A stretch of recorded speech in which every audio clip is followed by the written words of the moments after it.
हाय दोस्तों, नमस्कार आप सभी को। कैसे हैं आप सभी? आशा करते हैं आप सभी लोग स्वस्थ होंगे, व्यस्त होंगे, अपनी पढ़ाई में मस्त होंगे। समय बहुत ज़्यादा ना होने की वजह से एकदम अफरा-तफरी मच चुकी होगी आप लोगों के अंदर, खलबली मची हुई होगी कि कैसे पास करेंगे, कैसे अच्छा नंबर प्राप्त करेंगे, कैसे सफल होंगे यार। तो इन सभी चीज़ों को लेकर दिमाग में हलचल मची हुई होगी, एक भूचाल-सा आया होगा। तो उसको दूर करने के लिए हमारी संस्था लगातार आपके लिए परिश्रम कर रही है कि आपको कहीं भी कोई समस्या उत्पन्न ना हो।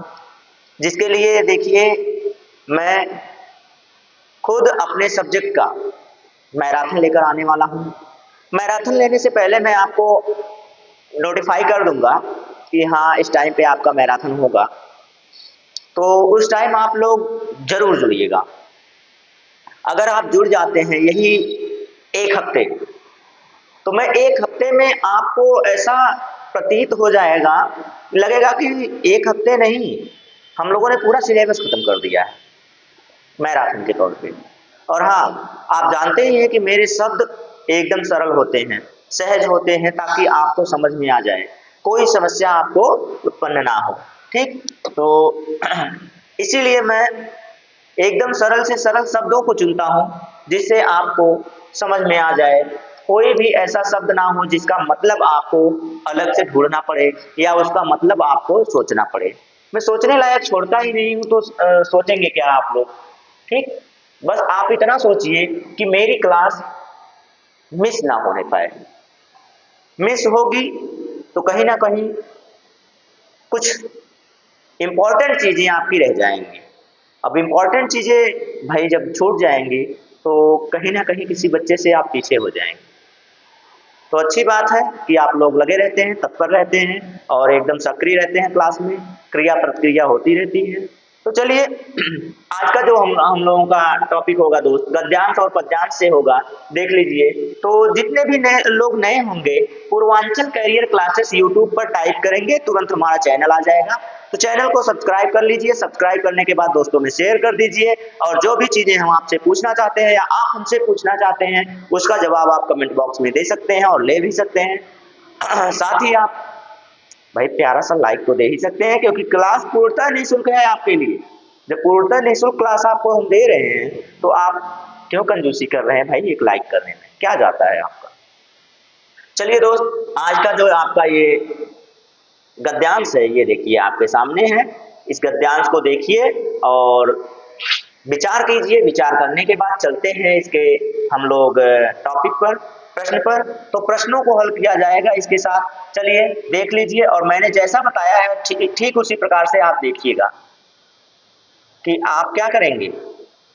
ज़्यादा इधर-उधर नहीं करेंगे, ज़्यादा चकर-मकर नहीं करेंगे, ज़्यादा चहलकदमी नहीं करेंगे। बस जितनी सी चीज़ें मैं बताया हूँ उतना ही आप करेंगे। बस इनको देख लीजिए। ग्रामे आसीत कश्चन दुर्बल काया, शरीर शक्तिहीन, शरीर शक्तिहीन मतलब बहुत दुर्बल। भृति कार्यम न प्राप्नोति अस्म, स देवम प्रार्थयवान भगवन। मतलब वह एक दुर्बल व्यक्ति है, किसी गांव में एक दुर्बल व्यक्ति है, निर्धन व्यक्ति है, दुर्बल, वह शक्ति बेचारा इतना दुबला पतला है कि उसको काम नहीं मिल रहा। देखिए उसको वृत्त कार्य का मतलब भरण पोषण के लिए कार्य नहीं मिल पा रहा है, नौकरी नहीं मिल पा रही है उसको।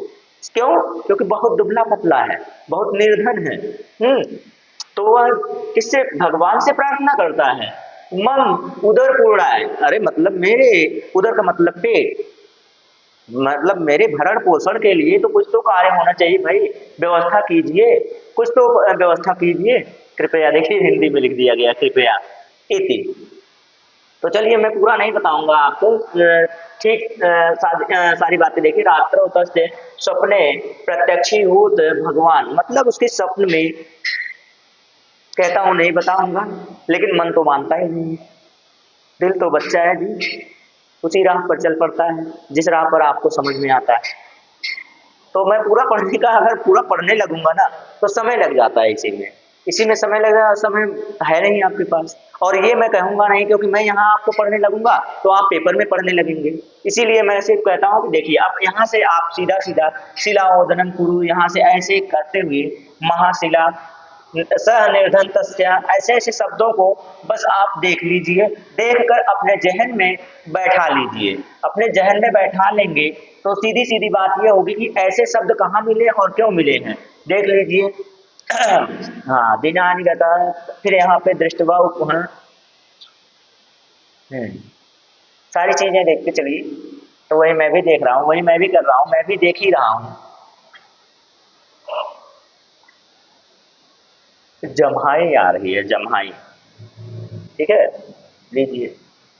मुझे तो मजा आता है पढ़ने में, और पढ़ने में मुझे समय नहीं लगेगा, ये आपको भी पता है। देखते रहिए, देखते रहिए, देखते रहिए भाई, देखते रहिए। हाँ, बस मैं तो देख चुका सारी बातें, मैं सारी बातें देख चुका। मैं तो ऐसे भी देख सकता हूँ ना, कि ऐसे शब्द भी देख सकता हूँ, ऐसे ऐसे करके। आप लेकिन एकदम सीधा सीधा देखिएगा, इधर उधर मत देखिएगा, नहीं तो गड़बड़ हो जाएगी आपके लिए। हाँ, तो सारी चीजें आपने देख लिया इसमें से।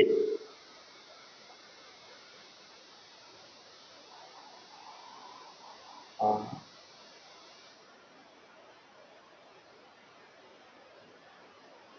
सही है ना,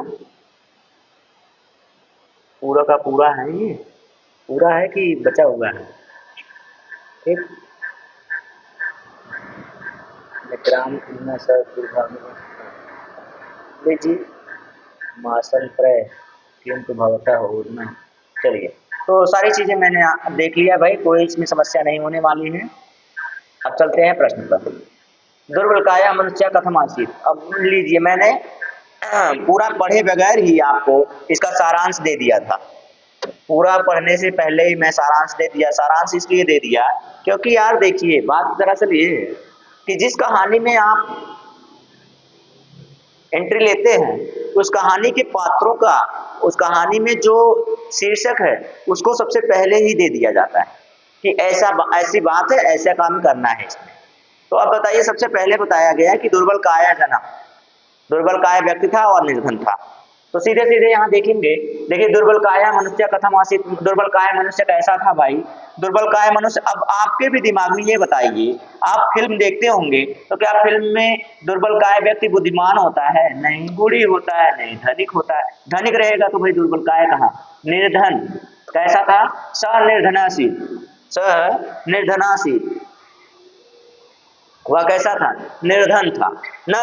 चलिए आगे चलें, ये पहले ही लाइन की बात है, इसलिए आगे चलेंगे। अब भगवत आदेशेन दुर्बल काय मनुष्य कति दिनानि शिलाओदनम अकरोत्। हाँ, ये वाला बढ़िया सा प्रश्न है, ये वाला प्रश्न बढ़िया सा है, थोड़ा सा धब्बा लगा हुआ है, हम इसको साफ कर दें ना। जी, साफ हो गया, लग रहा है सर जी इस पर हाथ चला दिए ना। चलिए हो गया, कोई बात नहीं, मैंने साफ कर दिया, अच्छा नहीं लगता है मुझे। हाँ, तो हो गया। तो ये बताइए, भगवान दुर्बल काय व्यक्ति, दुर्बल काय व्यक्ति ने भगवान से क्या किया? प्रार्थना की।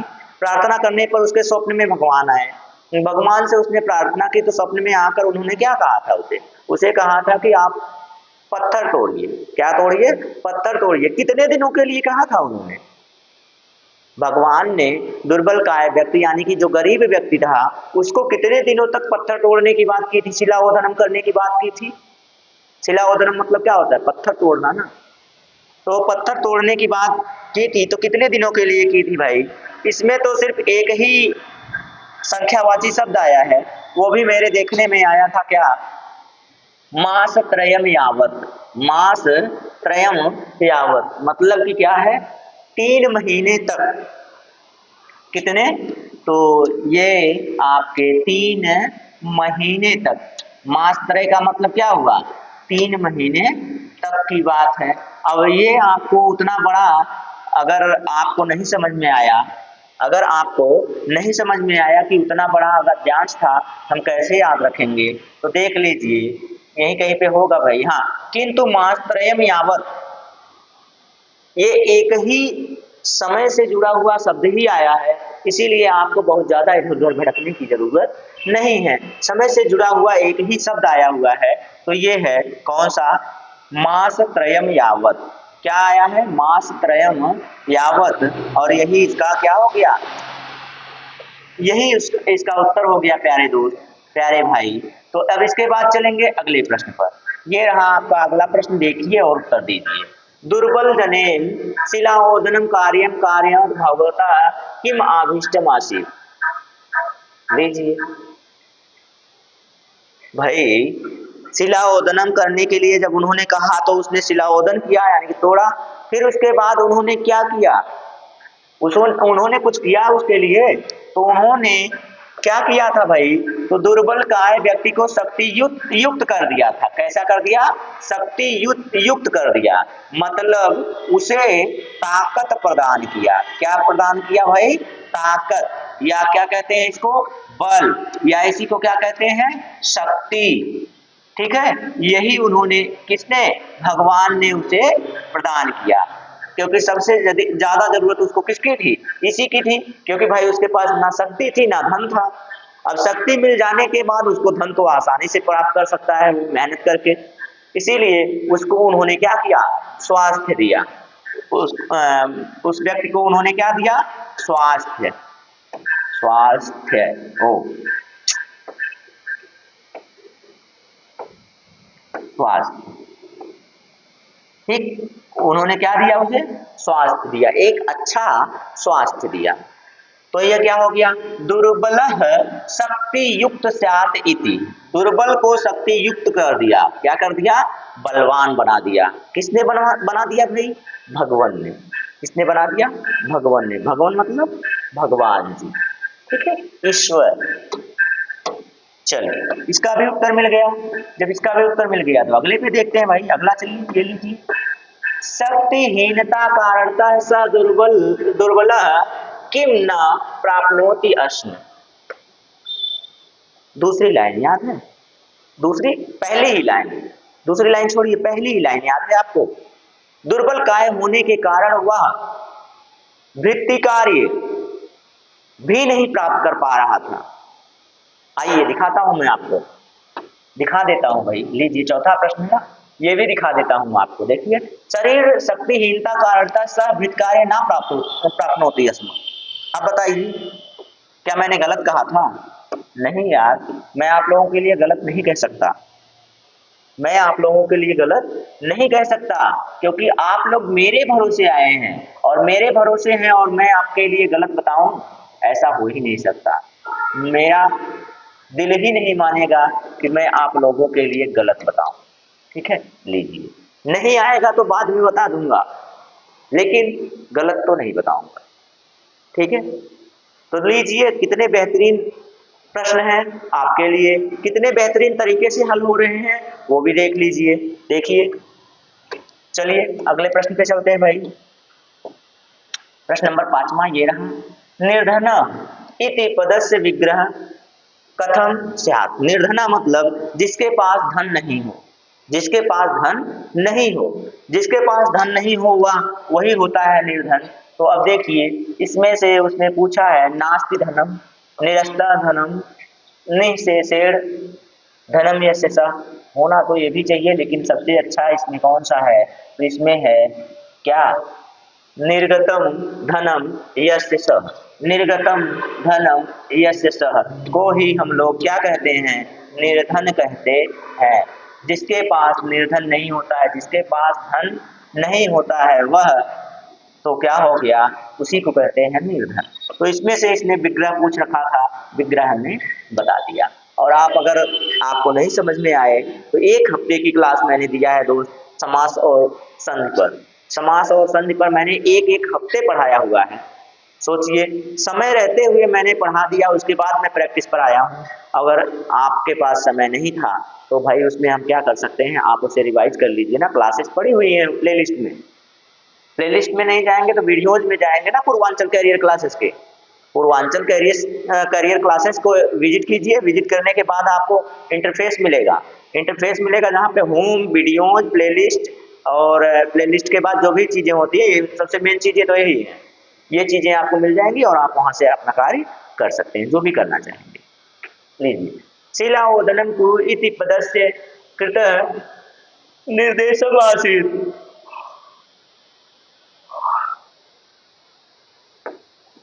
शिलाओदन का कार्य कीजिए, यह कार्य किसके लिए, यह निर्देश किसको दिया गया था भाई, क्या? पत्थर तोड़ने का कार्य कीजिए। पत्थर तोड़ने का कार्य कीजिए। यह निर्देश किसके लिए दिया गया था? अब आपको तो समझ में आ गया होगा। यह निर्देश किसको या किसके लिए दिया गया था? ठीक है, किसको दिया गया था भाई कि आप पत्थर तोड़ने का कार्य कीजिए? किसको दिया गया था? क्या भगवान को दिया गया था? नहीं दोस्त, भगवान ने दिया था। भगवान ने यह आदेश दिया था कि माफ कीजिएगा, तो इसको तो हटा देंगे। सिलाया कृते, ये भाई पत्थर ही कहाँ, पत्थर थोड़ी कहेगा कि मुझे तोड़ो, पत्थर थोड़ी कहेगा कि मुझे तोड़ो। दो ऑप्शन कट गए। ग्रामवासिना की यहाँ बातें नहीं हुई है। जादू है यार, जादू है। अपने आप सब कट गए, बचा एक। अब एक बचा है तो वो तो गलत हो ही नहीं सकता। वो गलत कहाँ से होगा? क्योंकि एक तो उत्तर बनना ही पड़ेगा ना, एक को तो उत्तर बनना पड़ेगा और वही बना हुआ है। देखिए, दुर्बल काय पुरुष से कृते। ठीक है, तो किसको कहा गया था? दुर्बल काय पुरुष के लिए कहा गया था। ठीक है, अब समझ में आ गया होगा आपको। ग्रामवासी है नहीं, भगवान ने दिया था निर्देश। भगवान थोड़ी तोड़ेंगे, पत्थर थोड़ी कहेगा कि मुझे तोड़ो। लीजिए, हो गया। अगला प्रश्न भाई, अगला प्रश्न, प्रश्न नंबर 6 आपके सामने। स नितराम खिन्न इति वाक्य, नितराम इति अव्यय का अर्थ। हाँ, नितराम शब्द का अर्थ पूछ रहा है। नित राम शब्द का अर्थ पूछ रहा है। ये एक अव्यय पद है। यह क्या है? एक अव्यय पद है। अब इस अव्यय पद का अर्थ क्या होगा दोस्त? तो नितराम का मतलब आप लोग सर्वदा मत समझ लीजिएगा, लगातार मत समझ लीजिएगा। सर्वदा या लगातार मत समझ लीजिएगा, लगातार मत समझ लीजिएगा। नितराम का मतलब होता है नित, मतलब अत्यंत। क्या होता है दोस्त? अत्यंत होता है। और इसमें अत्यंत किस में ऑप्शन में है? तो ऑप्शन नंबर 2 में है। ऑप्शन नंबर 2 में है। नितराम का मतलब क्या होता है? अत्यंत होता है। ठीक है, क्या होता है? अत्यंत होता है। अब इस अर्थ में क्या मैं बताऊं आपको, इतना तो हो गया बस। सहसा है नहीं, सर्वदा है नहीं, कदाचित है नहीं, बचा अत्यंतन, तो वही उत्तर हो गया इसका। चलिए इसके बाद चलते हैं। अलम चिंतया इति वाक्य अभिप्राय। अलम चिंतया, अलम देखिए, इसमें अलम जो शब्द आया है ना, अगर आप पढ़ेंगे तो चतुर्थी विभक्ति जब आप पढ़ेंगे ना, वसट अलम, तो चतुर्थी विभक्ति पढ़ेंगे तो वहां पे आपको अलम शब्द का उपयोग मिलेगा। किस शब्द का उपयोग मिलेगा? अलम शब्द का उपयोग मिलेगा। और इसका जो अर्थ होता है वो होता है नकारात्मक। क्या होता है? इसका अर्थ होता है नकारात्मक, यानी कि जहां पे शब्द में नकारात्मकता दिखे वही इसका उत्तर हो जाएगा। इसका उत्तर हो जाएगा। ठीक है, तो यहाँ अलंकार सदृशा, ये तो हट ही गया। चिंता करो, हट गया। भाई अलम है ना, तो अलम तो ना दिखाएगा। व्यर्थ चिंता करो, व्यर्थ चिंता करो, ये भी कोई बात नहीं है भाई। व्यर्थ में चिंता, बचा क्या? 3 ऑप्शन तो ऐसे कट गया। अलम के उत्तर से ही, अलम के उत्तर से ही 3 ऑप्शन कट गए आपके। यदि आप अलम शब्द जान रहे हैं तो उससे ही आपके 3 ऑप्शन कट गए। ये कह रहा है चिंता करने को, ये व्यर्थ चिंता करने को कह रहा है। ये देखिए, चिंता अलंकार सदृश अस्ति। क्या चिंता सुसज्जित होती है, सुशोभित होती है? ये भी गलत बात है। तो बचा क्या? चिंता ना कुरु इति।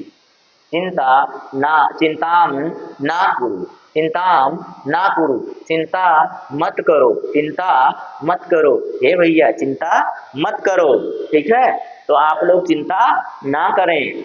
अलम चिंतया, चिंता ना करें। आप बस पूर्वांचल कैरियर क्लासेस में पढ़ते रहिए, आपका पेपर आराम से हल हो जाएगा और आराम से आप पास हो जाएंगे।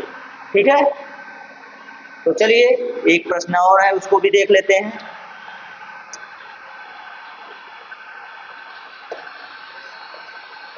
लीजिए, 1 मिनट रुकिएगा।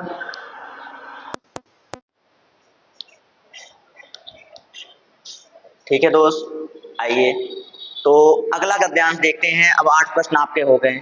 8 प्रश्नों के बाद इसका मतलब है कि 7 प्रश्न और आपको मिलेंगे।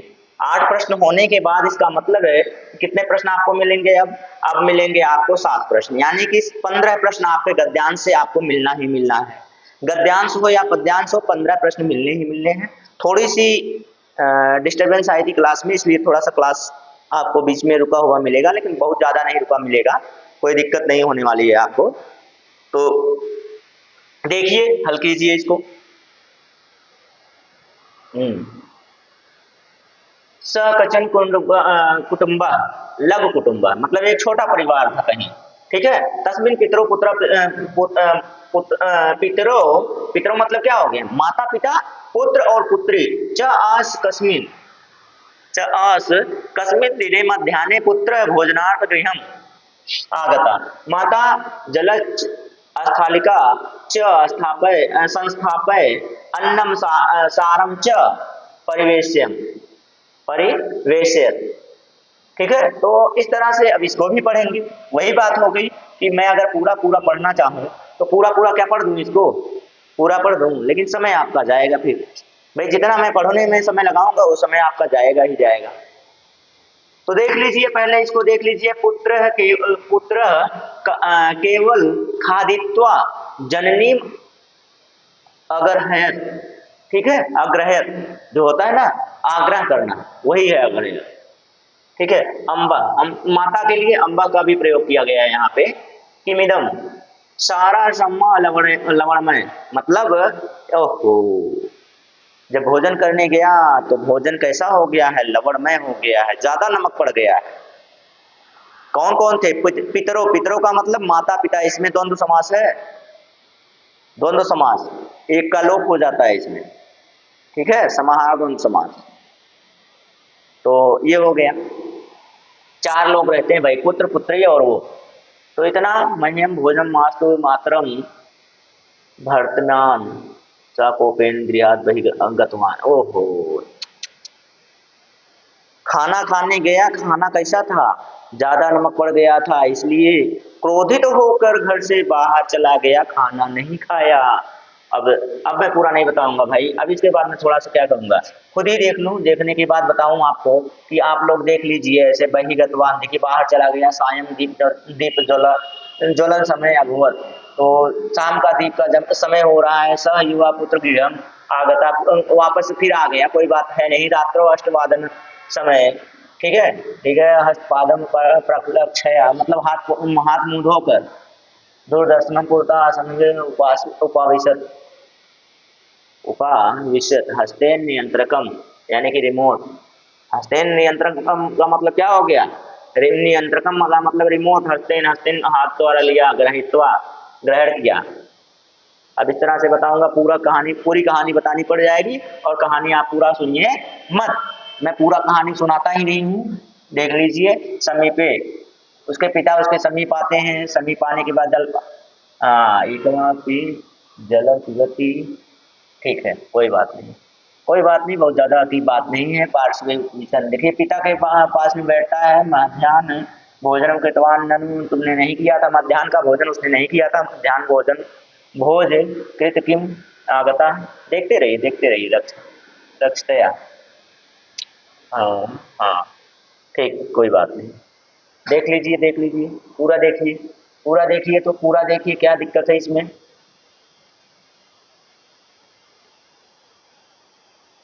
देखिए, लौड़ में जाता अध्याय। मतलब माता ने अपनी गलती मानी कि मैं कुछ और सोच रही थी। माता ने कहा कि मेरा ध्यान कहीं और था, जिसकी वजह से भोजन लवण मैं हो गया था। भुभुक्षा, वो भुभुक्षा का मतलब क्या होता है? भोजन की इच्छा। बाकी कोई शब्द तो नहीं दिखा मेरे देखने में, बाकी कोई ऐसा शब्द नहीं दिख रहा है। कुछ ही शब्द दिखे हैं जो जिनसे प्रश्न बन सकते हैं। तो पूरी कहानी तो हो गई। पूरी कहानी में क्या हुआ है? कहानी का सारांश क्या होना चाहिए कि एक गांव है जिसमें एक लघु कुटुंब, मतलब छोटा सा परिवार है। छोटा परिवार का मतलब क्या होता है? छोटा परिवार का मतलब देखिए, इसमें पितरों मतलब माता पिता हो गए। पुत्र हो गया, पुत्री हो गई। मध्याह्न के समय वह भोजन करने आता है, भोजन करने आता है तो भोजन पूरा का पूरा क्या होता है, लवणमय होता है। लवणमय का मतलब होता है ज्यादा नमक पड़ जाना। तो ज्यादा नमक पड़ गया तो वह क्रोधित होकर घर से बाहर चला जाता है, फिर आता है, हाथ मुंह धोता है, टीवी का रिमोट लेता है और देखने शुरू कर देता है। उसके बाद उसके पिता आते हैं, उसके पास बैठते हैं, उसके पास में बैठते हैं। पास बैठने के समय उसका क्या होता है, सिर उसका जो होता है झुका हुआ होता है। सिर उसका क्या होता है, झुका हुआ होता है, नीचे की तरफ होता है। उसके बाद फिर माता अपनी गलती मानती हैं। माता क्या मानती है, अपनी गलती मानती हैं कि हाँ भाई मैं कुछ सोच रही थी, मेरा ध्यान कहीं और था, इसलिए भोजन लवणमय हो गया था। लेकिन बात यहाँ पे ये भी है कि यहाँ देखिए, हाँ, तो जब भोजन खाए बिना ही, भोजन किए बिना ही लड़का घर से बाहर चला गया, भोजन किए बिना ही लड़का घर से बाहर चला गया, तो माता ने जल तक भी नहीं पिया। क्या, जल भी नहीं पिया माता ने। यहाँ देखिए, जलकार्य तेन ना कृत्यम मैं अंसा, तो उन्होंने जल तक नहीं पिया भाई। बेटा जब घर से बाहर, ये तो सही बात है कि अगर बेटा भोजन नहीं किया है तो माता को नींद नहीं आने वाली, माता का जो दिल है वो संतुष्ट नहीं होने वाला है, दिमाग हमेशा बेचैन होगा। दिल और दिमाग दोनों हमेशा क्या होंगे, बेचैन होंगे। बेचैनी सी होगी कि बेटा आज खाया नहीं है, कैसे होगा, क्या कर रहा होगा। तो पहली बार मैंने पूरा का पूरा सारांश बताया आपको, पहली बार बताने की जरूरत ही नहीं पड़ती है, क्योंकि ऐसा होता ही है कि आप इसमें देखेंगे त्रयाणाम हितमेव, हटाइए यार, छोड़िए, चलते हैं सीधा सीधा आपके प्रश्नों पर।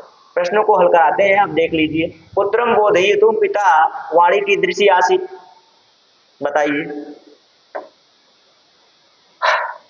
पुत्रम बोधयितुम पितु वाणी कीदृशी आसीत्, पिता की जो वाणी थी पुत्र को बोधित करते हुए कैसी थी, कैसी होनी चाहिए भाई, शांत, सांत्वनाप्रद। क्या सांत्वनाप्रद थी? अब भाई सांत्वना किस बात की देंगे, कोपकार का मतलब, कोपकार का मतलब क्रोधित में थी, उत्साहवर्धन थी, नहीं, तीनों में से कोई नहीं था। क्या थी भाई, हृदय स्पर्शिका थी। क्या थी, हृदय स्पर्शिका थी। आप ढूंढेंगे अभी तो हृदय स्पर्शिका शब्द क्या हो जाएगा, मिल जाएगा। जब पिता पुत्र को समझाते हैं तब जाके यहाँ पे देखिए हृदय स्पर्शिनी, ये देखिए हृदय स्पर्शनी, पितु हृदय स्पर्शनी वाणी श्रुत्वा पुत्र आत्मनोलोकनम अकरोत ततः सावधाना उत्थाय शनैः शनैः जनप्रिया प्रिया समीपम अगच्छत्। भाई जनप्रिया का मतलब क्या हुआ, माता जी के पास गया। ठीक है, तो ये बात हो गई। देखिए मतलब इतना आसान होता है इसमें से अर्थ निकालना। मैंने हृदय स्पर्श का शब्द देखा था, सिर्फ, मैं पूरा नहीं देखा था, हृदय स्पर्श का शब्द देखा था। और हृदय स्पर्श का शब्द, भाई ये सारे शब्द हैं ही नहीं इसमें, तीनों शब्द इसमें है ही नहीं, मिला ही नहीं मुझे। जब ये तीनों शब्द नहीं मिले तो भाई उत्तर तो एक ही हो गया, यही तो उत्तर हो गया। मैं चाहता तो प्रश्न नहीं पढ़ता, फिर भी उत्तर दे देता। क्यों, क्योंकि ये तीनों शब्द नहीं मिले हैं। तीनों शब्द नहीं मिलने की वजह से ये वाला शब्द तो मिला था ना, ये वाला शब्द मिला, इसका मतलब है कि यही उत्तर हो जाएगा इसमें से। ठीक भाई, कुछ तो स्मार्ट वर्क कीजिए। अरे सारी बातें आप पढ़ने की ही करेंगे तो स्मार्ट वर्क कौन करेगा, स्मार्ट वर्क भी कीजिए पढ़ने के साथ साथ। ठीक, आइए लीजिए देखिए। अद्य मया किम कृतम, अरे ये मैंने क्या किया, अरे ये मैंने क्या किया, इति कस्य मनसः विचारः प्रचलत्, अरे ये मैंने क्या किया, भाई किससे नमक तेज हो गया था, भोजन कौन बना रहा था, माता बना रही थी ना। अब बताइए, देख लीजिए। पुत्रस्थ, पुत्र खाना खाने आया था, घर से बाहर गया था, पिता ने कहा था अनुजाया, अनुजाया थोड़ी है यहाँ पे, माता, माता के मन में ये विचार आया, अरे ये मुझसे क्या हो गया, आज आज ये मुझसे क्या हो गया, मेरा ध्यान कहाँ था, जो पूरा का पूरा खाना, पूरे खाने में नमक ही नमक दिख रहा है मुझे, उसका नमक का स्वाद आ रहा है ना। आपके घर में आ जाएगा, आप तो खाली फेंक दोगे, हटो मैं नहीं खाना है वाला। तो वैसे वो भी लड़का था, वो भी लड़का कह रहा है हटो मैं नहीं खाऊंगा, बाहर भाग गया ना। चलिए लीजिए, भोक्तुम इच्छा,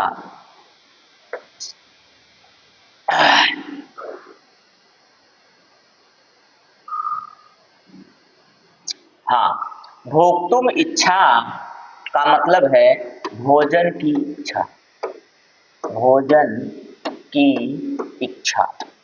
भोक्तुम इच्छा का मतलब क्या है, भोजन की इच्छा। अब भोजने इच्छा तो लिखा हुआ है लेकिन ये प्रयोग नहीं हुआ है। उसने पूछा है अत्र प्रयुक्तम, अत्र प्रयुक्तम का मतलब इसमें प्रयोग हुआ है। तो प्रयोग हुआ था भाई, क्या प्रयोग हुआ था? अभी मैंने पढ़ा था ना, वो भुक्षा। क्या पढ़ा था? वो भुक्षा। वो भुक्षा मतलब भोजन की इच्छा, यही इसमें प्रयोग हुआ है भाई। वो भुक्षा शब्द मिला हुआ है, वो भुक्षा शब्द मुझे मिला हुआ था। तो भोजन की इच्छा लीजिए, कहीं तो जरूर मिलेगा। अभी भुक्तवान हटाइए, हृदय स्पर्शिंग भू भुक्षा, ये ऊपर ही था ना वो भुक्षा। तो इसको कैसे ढूंढेंगे आप लोग? सीधा सीधा ढूंढना चाहेंगे या फिर ऐसे ढूंढना चाहेंगे? आपको जैसे समझ में आए वैसे आप ढूंढिए, बस आपकी नजरें क्या होनी चाहिए? पारखी होनी चाहिए। तो आप कहाँ ढूंढेंगे? आप ढूंढ के बताइए अब जल्दी से। अब ये तो मुझे भी नहीं दिख रहा है क्योंकि बहुत बड़ा सा दिख रहा है, मेरे नजदीक हूँ ना, नजदीक हूँ, ये मुझे भी नहीं दिख रहा है। अब बताइए आपको कहाँ से, आप कैसे ढूंढेंगे कितनी जल्दी? मैंने तो शायद पढ़ा था वो ये क्या बोलते हैं, वो भुक्षा, और मुझे याद भी है।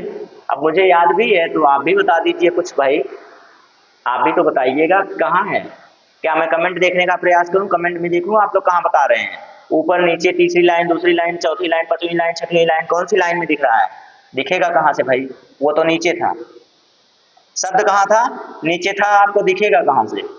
ये नीचे दबा हुआ था, इसीलिए मुझे भी नहीं दिख रहा था ना। लीजिए, जब भी ढूंढने की, शब्द ढूंढने की बात हो तो आप ऐसे ढूंढा कीजिए। देखिए, ये ऐसे लाइन में ढूंढा कीजिए, ऐसे ऐसे ढूंढेंगे आपको जल्दी मिलेगा। ऐसे ढूंढेंगे तो आपको जल्दी मिलेगा, जल्दी पूरी पूरी लाइनों में आपका हो जाएगा। 2 सेकंड में आप ढूंढ कर निकाल लेंगे शब्द को। लीजिए, ढूंढने का एक और तरीका आपके सामने मैंने बताया।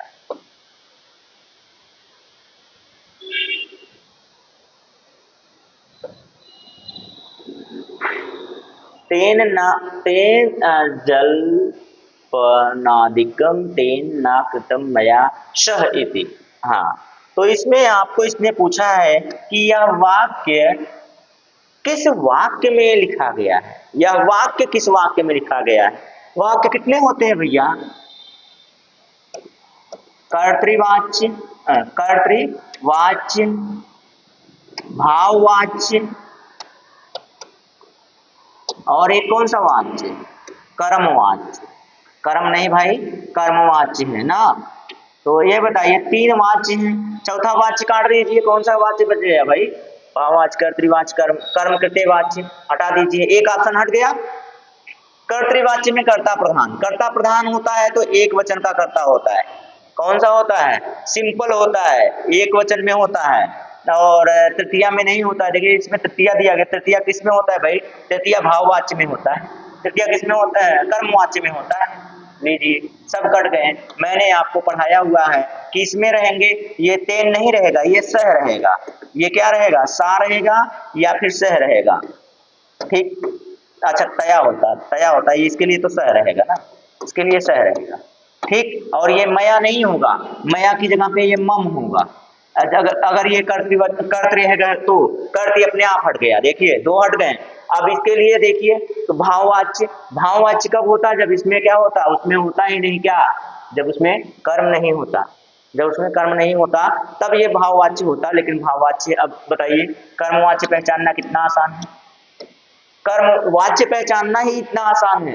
सोच लीजिए, दो वीडियो में या 3 वीडियो में मैंने कर्म वाच्य भी पढ़ाया है। 2 से 3 वीडियोज में मैंने वाच्य पढ़ाया हुआ है, जिसमें मैंने आपको बताया है कि यदि कर्तृवाच्य होगा तो मेरे दोस्त, ये जो कर्ता होता है वह सदैव एक वचन में होगा। प्रथमा एक वचन, प्रथमा में होगा। एक वचन तो अलग बात है, प्रथमा में होगा। तो प्रथमा में होगा तो प्रथमा तो आपके सामने दिख ही नहीं रहा है उसमें, तो इसलिए कर्तृवाच्य हट गया। दूसरा वाला ऑप्शन ऐसे हट गया, 50-50 बचा। 50-50 का मतलब भाववाच्य जब जाएंगे तो उसमें कर्म नहीं मिलेगा। अब कर्म इसमें है, सीधे सीधे ये कर्मवाच्य हो गया। दूसरा ढूंढ क्यों रहे हैं आप? ये तो आपकी गलती है ना, फिर आप ढूंढ रहे हैं। जब नियम आप जान रहे हैं, सारे नियम, तो फिर ढूंढ क्यों रहे हैं आप? गृहे भोजनम न खादित्वा कः बहिरागच्छत्। इस प्रश्न का उत्तर क्या मुझे बताना पड़ेगा? गृहे भोजनम न खादित्वा, घर में भोजन नहीं खाया, घर पर भोजन नहीं खाया और घर से बाहर चला गया। कौन बाहर गया था जरा बताइए? पुत्री गई थी? नहीं। पिता गया था? नहीं।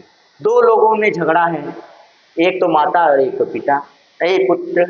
अब बताइए, माता ने भोजन बनाया था भाई, बाहर कौन चला गया? पुत्र चला गया। बाहर कौन चला गया? पुत्र चला गया। ये तो अभी मैंने सारांश में ही बताया था। क्यों बताया नहीं था? ईमानदारी से बताइए, बताया नहीं था? अभी बताया था। इतने आसान से प्रश्नों को हल करना कितना मजा आ रहा है, अब आप बताइए।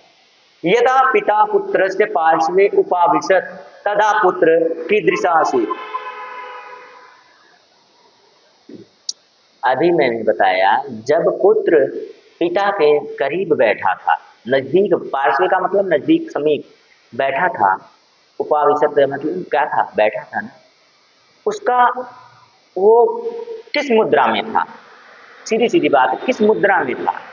किस तरह से बैठा था अपने पिता के पास?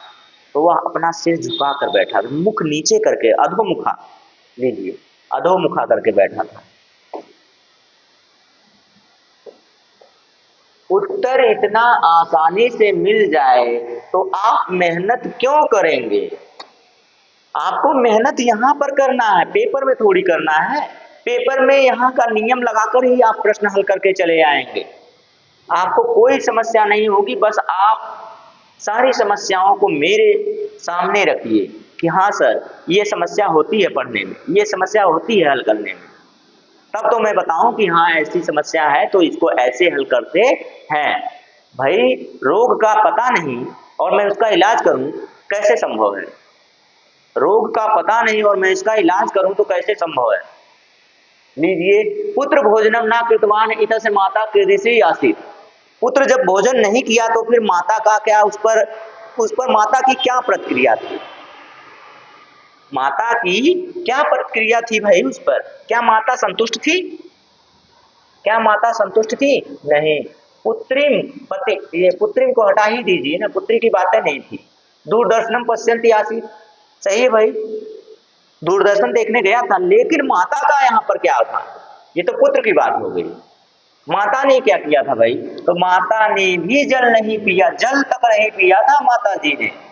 जब पुत्र ने भोजन नहीं किया था तो माता ने भी, पुत्र ने भोजन नहीं किया तो माता ने जल भी नहीं पिया था, जल भी नहीं पिया था, जल को भी हाथ नहीं लगाया, क्योंकि उनका जो बेटा था, उनका जो पुत्र था, उसका जो हृदय स्पर्शी था, उसने भोजन नहीं किया। किसकी गलती से? माता की गलती से, क्योंकि माता जी का ध्यान कहीं और था और पूरे भोजन में नमक पड़ गया।